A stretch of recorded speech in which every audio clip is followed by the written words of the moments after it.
Proud ka ba na kasama mo isang Emil Salvador? Siyempre, Sandoval pala siya. Sandoval. Hindi, Salvador din naman. Pero Sandoval nga pala ginagamit niya. Proud ka ba na, biro mo, 2024 na yun, dati mga 1984, sikat na siya. Siyempre naman po, super proud po na makawork po si Sir Emil. Sinner pa eh. Yes. Daddy, si Daddy Emil. Pero okay kayo sa set? Si Emil ba, siya yung tipong pinapayuan kayo kasi mga newcomers kayo? Yes po, super okay po and super comfortable po talaga. Anong payo niya sa'yo? Kaya mo yan. Yun lang? Yes po. Yung pagiging professional, kasi dati may pagka-unprofessional siya. Pasaway siya dati ha. Yeah. Ano naman payo niya tungkol sa ano? Payo niya is, relax ka lang, ayun, are you okay? And be yourself. Laging, are you okay? Ganun lagi tanong niya, are you okay? Kasi may sakit ako that time, as in. Pero yun po. Okay. Armani, ikaw, anong bilang veteran actor, anong payo sa'yo ni Emil?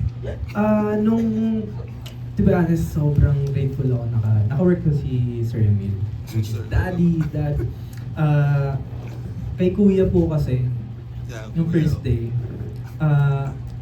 pinapakiramdaman ko muna siya noon. Tapos, nung nag-acting workshop muna kami, grabe mag-pull off sa character niya. Sobrang hanga po ako. Tapos sabi ko, look, veteran nga pala to. Ay, veteran. Veteran to. Hindi pwede. Pakidiin mo, Veteran. Actor. Tapos ngayon, sabi ko, hindi pwedeng mapahiya ako dito kasi Emil Sandoval. So, one of the hottest hunk nung 80s, 90s ako, di ba? True. So, magpapatalo pa ba ako? Kailangan ko matuto sa kanya. So, ayun po, so that day, sabi ko, gagalingan ko and sa payo niya naman sa akin lagi na, hindi, just be yourself and intindihin mo yung character. So, na-pull off ko naman po. Ang galing ni Kuya. Pero nabilib din ako sa kanya nung last scene namin eh. Maganda lang, magaling yung bitaw niya ng acting niya. Dahil sa payo niya. Hindi naman, kaya mo So, talaga. sa tingin mo, si Armani, pwede siya maging king of Viva Max? Oo, pwede. Bakit bukod sa acting, ano bang dapat kami ma-excite pag papanoorin siya? Hindi, sa features niya lahat, tapos Gwapo matangkad niya, siya. no? Nagwapuhan ka sa kanya. Oo naman, nasaya. Ay, hindi ba kaya alam si Emil, nagwapuhan siya. O, mahanga siya sa kapwa lalaki. Kasi, ano naman siya, no? Sigurado siya sa kanyang kamacho. Oo naman, siyempre. Yan, direct Christian, no? Bakit po namin dapat i-stream ang Daddy Cedar?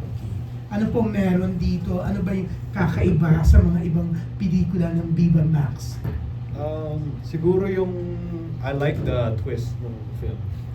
That's definitely, especially yung ending. I think, like I said, nung unang dumating yung script, we had to workshop it and tweak it para hindi siya similar dun sa first Viva Max film ko. So, because I always want to try something different din as a director sa execution. But I think that the twists and turns of the film, yun yung parang definitely abangan. Siyempre yung mga performances ng mga magagaling na actors natin. That's the one that you should tune in. Kasi maganda talaga yung ensemble. Nung lahat, kahit yung mga smaller roles, ang daming mga eksena parang totoo na to. Alam mo yung parang ganong feeling. Parang ganon yung feeling na my style of filmmaking is very parang realism. So yun yung parang aabangan mo dun sa film. It's so exciting, no? So, yan. Mag-stream din kami once na okay na itong Daddy Cedar. Thank you, Direk. In fairness, pinagandaan mo itong press ko. I'm always ready. Akala ko nga kanina, ikaw yung artist. I appreciate it. Thank you! Thank you. Sir June, ayaw niyo po magtanong sa lagay na yun, Sir June. Naloka ako na second batch pa lang. First naman sa second batch. Sabi kasi kanina, number 6 ako. Tapos biglang 7 pala, second batch. Hindi, pero eto, excited talaga ako kahit galing kami MOA karamihan sa amin. Alam mo, syempre, ito yung bongga. Ito ba yung first, mo, Viva Max mo, Yes, Emil? first. O, diba? Emil Sandoval is Emil Sandoval, diba? Biro mo, malita kong bata, napapanood ko na siya. Ngayon, ilang taon na ako. Nandiyan pa rin siya. Oo, diba? Kung umamin ka na, Emil, dapat maging proud ka that you're still around. Oo naman, Ang daming yes. nawala. Ang daming nagpipilit bumalik, hindi makabalik. Pero ikaw, Viva Max, ang bongga. Meron ka pang Salome Saldi na nagbabalik. Ay, mga grateful naman. Ha? Grateful naman syempre. Oh, you should, di ba? Oo. Ayan. Pero congratulations, walang biro. Kasi si Emil, isa sa mga ito na pala, bongga. Siya sa mga masasabing survivors sa showbiz. Alam nyo, during the pandemic, nagpahinante pa siya. Ha? Hindi siya nahiya. At ngayon nga, natutuwa ako na nasa Viva Max siya. Yan, congratulations, Emil. Oo, I'm so proud of you kasi friend kita. Oo. Thank you. Thank you so much. Kaya pala napuno ang press natin for the second film because of Sir Emil. Okay, maraming salamat. Next up, from Hataw and Showbiz 24/7, we have D. Pilar Mateo. Sige, dire-diretsuhin na natin ang pagtatanong kay Emil. Since matagal siyang nawala, at kami naman ay mga witness na sa kanya in the 80s. Ano ba ginawa mo, Emil? Bakit ka nag-decide na umalis muna ng showbiz? Kasi Saan ka kailangan, nagpunta? kasi kailangan ko rin pumunta ng Amerika nun eh. Because, Because of family din, gano'n. So- Tapos, parang iba'y alam mo dyan eh. Sabihin totoo. Oo. Nag-asawa kasi siya sa Amerika ng ilan. oh yeah, I got married a lot of Marami. times. I got divorced a lot of times. I have kids there. My kids are there and some are here. Yeah. So yun. Alam naman ni history ko lahat. Eh. And ngayon, who's managing you? Si Tito Joe. Tito John. Jojo. But before, your manager was Alfie Alfie Lorenzo. Lorenzo, yes. So ano yung mga natutunan mo kay Tito Alfie na ngayon ginagamit mo para sa pagbabalik mo sa career mo? Eh, yun nga, maging professional. Hindi, kasi dati inaamin ko yun nun, pag meron akong, ako nun masyado akong, yung ba iniisip ko kasi hindi ko iniisip na yung as my job, na okay na to, sa bata pa ako, may work na ako, as an actor, hindi ko talaga, hindi ko sineryoso, hindi ko ginrab yung opportunity. So ngayon sabi ko, hindi pa naman uli, siguro, di ba, my age now. Tapos before kasi matigas nga ang ulo ko, minsan may taping nga ako one time noon, Victoria Hills, I remember that time, sa RPN 9, Channel 9 noon. So ngayon, may eksena kami, ang tagal kasi hindi makuha ng kasabay ko na actor, si Tony Santos pa, director noon Tapos may eksena kami, so ang tagal, di niya makuha, so take kami ng take. Nainis ka rin ako. Lumayas ka. Umalis ako, tapos sinundo pa ako nung kadate ko noon. Si Alfie galit na galit sa akin. Siyempre, alam mo. Oo, nung time na yun.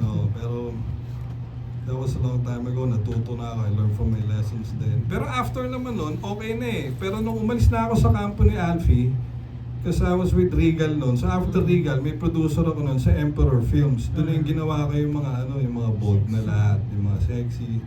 Actually, hindi sexy, bold. All talaga. Oh, yes. Makita talaga. Oh, yes.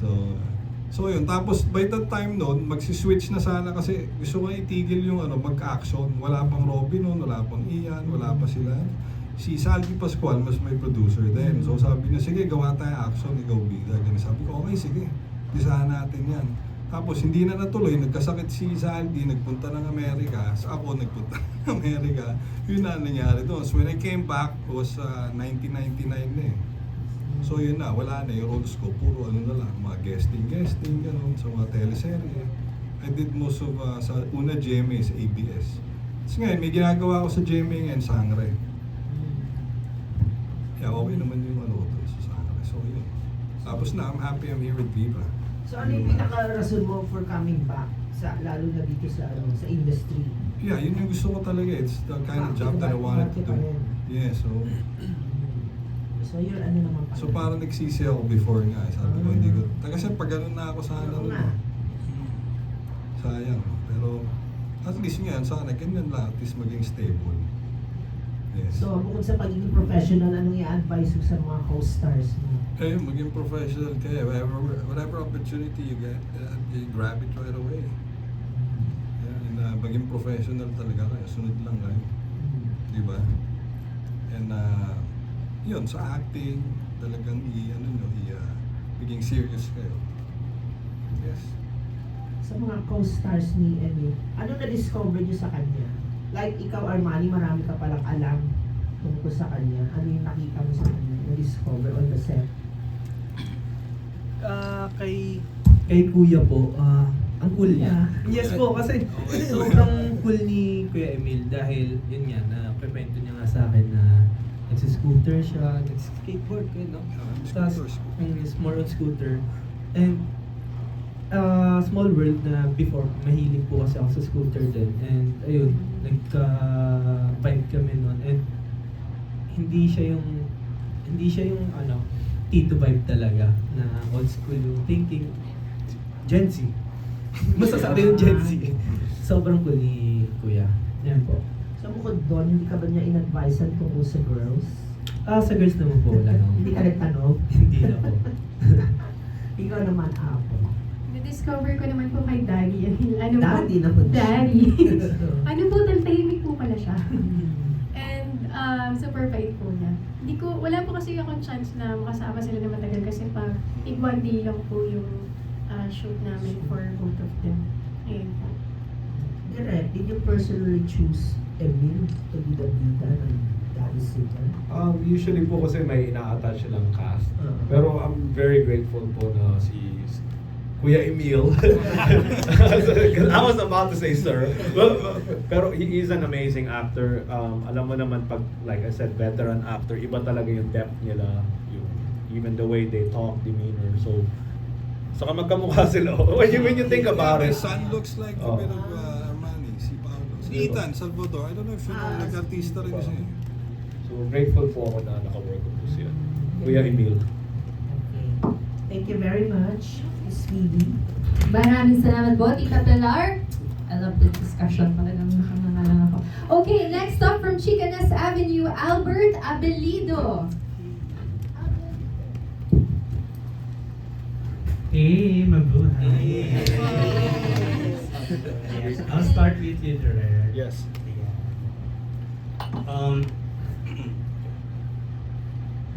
When pag ganito ba na with an offer na genre is sexy, ganyan, how do you find value for a material na parang hindi mo pa man nagagawa, may nagja-judge na kung anong klaseng material?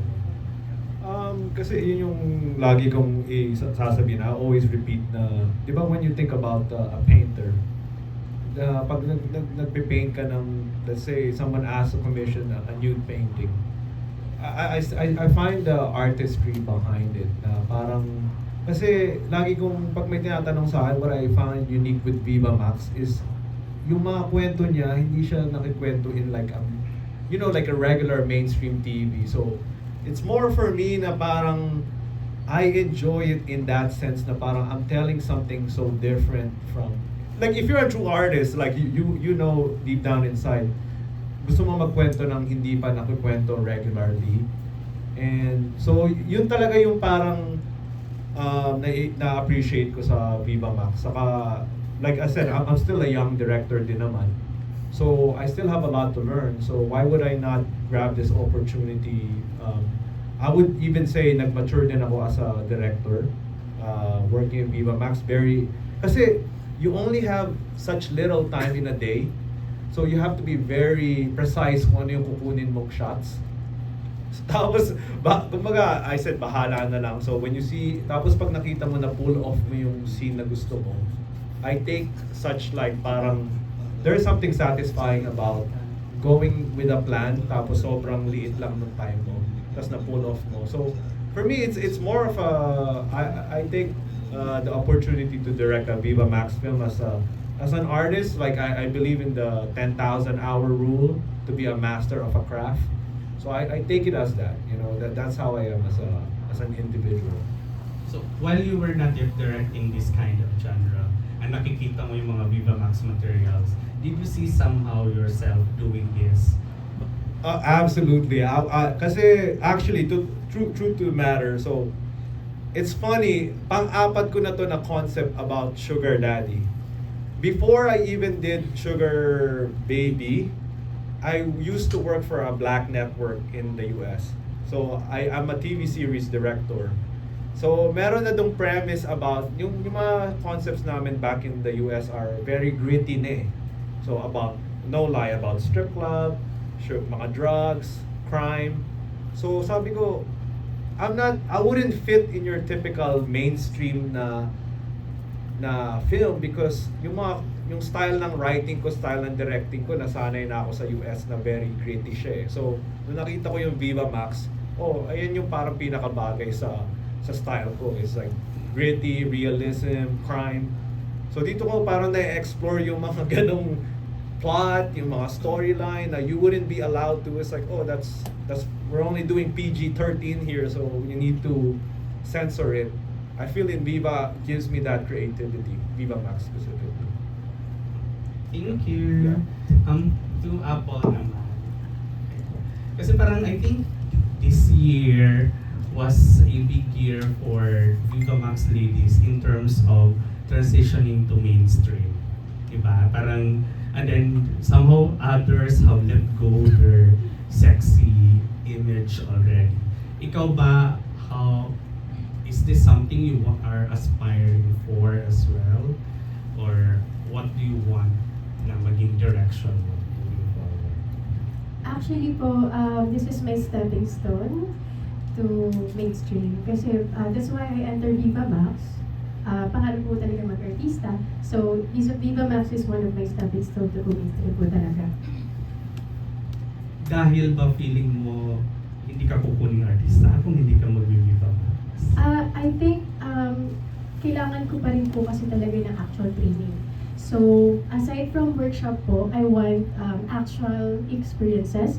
Like po sa Viva Max, nandito na po yung pinaka-actual na mga ginagawa po sa films. And aside from that, I think this is the fastest way din po, to be honest. And very, very good training and opportunity for me po is Viva Max. And for me, I think it's okay po to do the mainstream and Viva Max at the same time. And last na lang to follow through on that, how are you embracing the idea na kailangan kong mag-Viva Max para ako maging artista?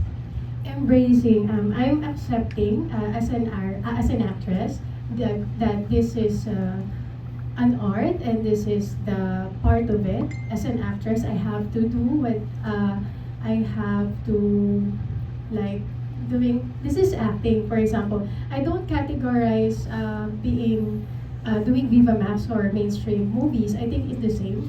Yun lang, meron lang talaga siyang other side na mas sexier. Kasi sa iba pong films, pati sa international films po, they have like HBO, they have the mainstream with the sexy side.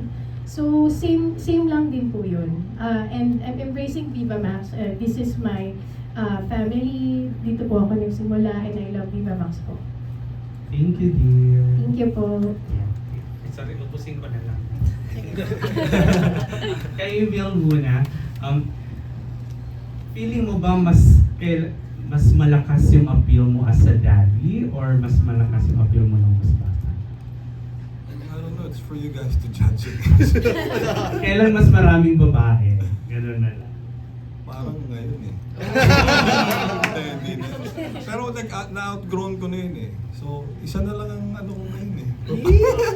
Hindi naman, ano lang. I just want to thank you for your support.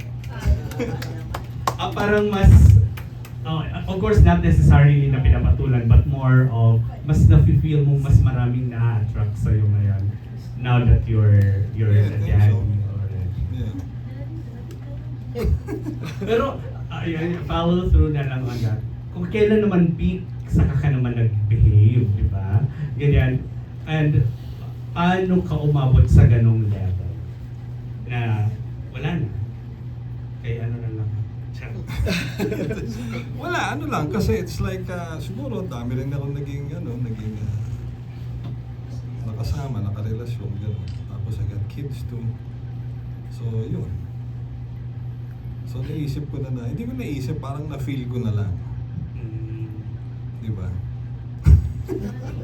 Masaya naman niya kung nasan eh. Thank you. Thank you. Oh, si daddy mo. Pangarap niya kasi magkaroon ng daddy. Ano nga, pangarap niya? Last na lang. Ayan. Hi, Armani. Congratulations. Ganda. Thank you po. Pwede ko na bigsin mo yung tanong mo.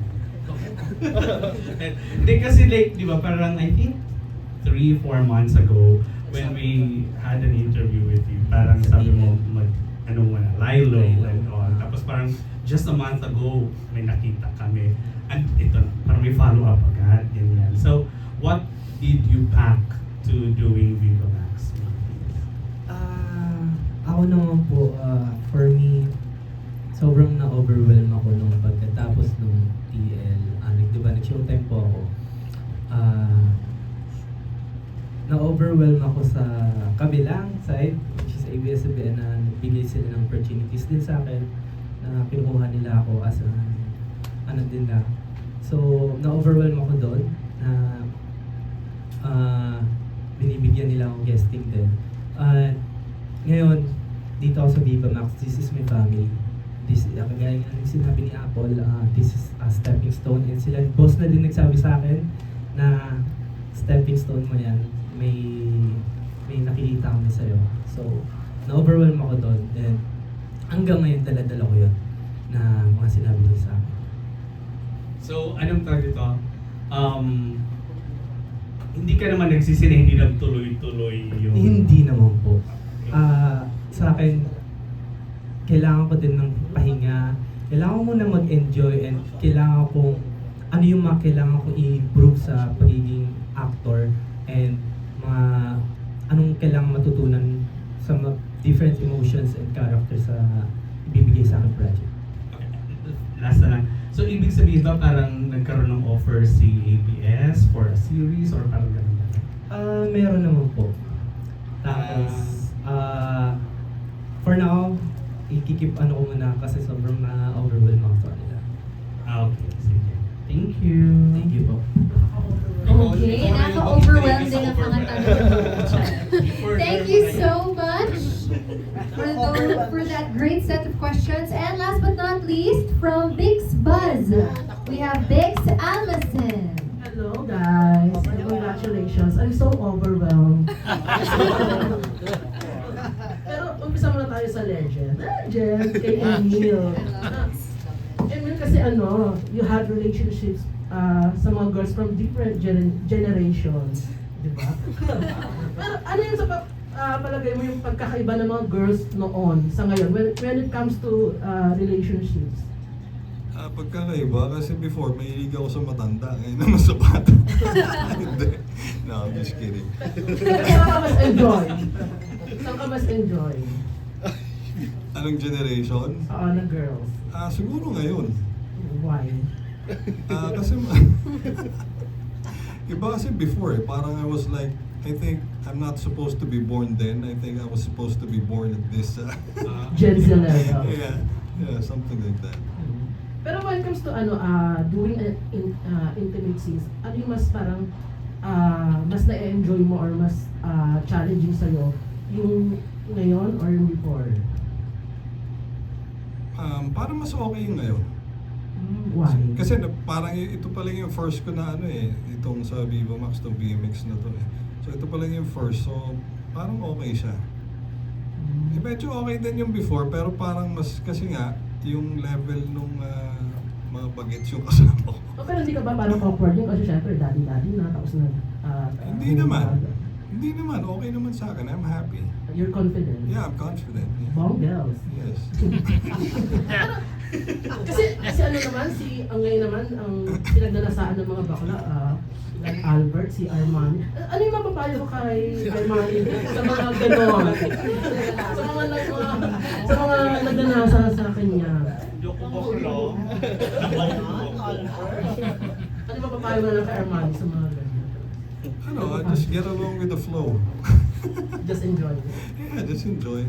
Pero nagtaka rin ako, ang dami nga sa Facebook minsan may mga nag-a-add sa akin. Sabi ko, pagtingin ko, mga gay din sila, pero mga bagets. Sabi ko, siguro may ganung eksena, di ba? Ano naman reaction ni doon, yung Salome, pag may mga ganung nag-a-add sa'yo? Dead Mabel. Oo, din naman eh. We're all good. We're all Kasi good. ano no, Emil, na hanggang ngayon talagang pinagpapantasyahan tayo. Daddy, daddy, daddy. Pero kay Armani, are you overwhelmed today? Sobrang overwhelmed ko. Dahil, Dahil naka-work ko si Direk Christian Lat. Binigay sa akin yung character as a role na bad boy. This is my first movie na bad boy naman ako ngayon. pero bakit, yan nga, maliban sa pagiging overwhelmed, bakit hindi mo na-push through yung, or yung offer sa'yo ng ABS? It takes time po kasi talaga. So, hindi naman din po ako namamadali. Pinag-iisipan namin with my manager, ano yung, for me, kasi ako naman, hindi naman po ako namamadali din. And, ngayon, gusto ko muna na mag-enjoy kung anong meron sa akin na binibigay na biyaya ngayon po. Kasi palagi mo, hindi ka pa ready sa ganung klaseng proyekto. For now, hindi pa po. Kailangan ko pa i-enhance yung acting skills ko bago mag-ano. Pero marami din nagsasabi na ano daw, bagay ka daw maging housemate sa PBB Gen 11. O bakit hindi ka din nag-audition or nag-audition ka ba? Sana nga po nandun ako. It's my dream talaga na makapasok sa PBB. And hoping na makapasok doon kasi Pero nag-audition ka. di nga po eh. Sayang, sana kaya pa, if kaya pa sa time. So, I hope. Yan po. Sa next season daw, kanya. Next season, tara! Pero ngayon sa pagbabalik mo sa Viva Max, mas magiging wild ba ang Armani? Sa character ni Armani neto, sobrang wild. Sa mga susunod pang proyekto? Sa proyekto, sa tingin ko, oo, kasi bad boy ulit ang next character ko dito. So, mas na-explore ko yung sarili ko dito na i-expound yung character as a bad boy. Ayun po. Exciting naman yan. Thank you po. Congratulations. Tapos na po, Bix? Okay.